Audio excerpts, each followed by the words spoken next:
আত্মীয় স্বজন মনে করেন না? কোন আত্মীয় স্বজনের কথা বলে আমাকে বলেন তো দেখি।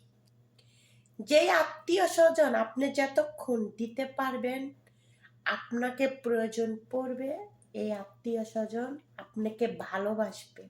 ঠিক আছে?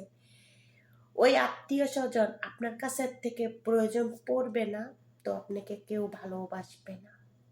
আপনি বিপদে পড়েন, বিপদে পড়ে আপনি তাদের কাছে চান 10 টাকা 5 টাকা দেয় কিনা, অথচ আপনি তো তাদের উপকার করছেন সেই কথা তারা ভুলেই যাবে যে আপনি উপকার করছেন। ঠিক আছে? তারা মুখ বরাবর না করে দিবে আমার কাছে 1 টাকাও নাই, অথচ তারা একবারও ভাববে না যে আপনি তো বিপদের টাইমে তাকে 5 টাকা অথবা 4 আনা দিয়ে উপকার করছেন, সেই কথা তারা মনেও রাখবে না।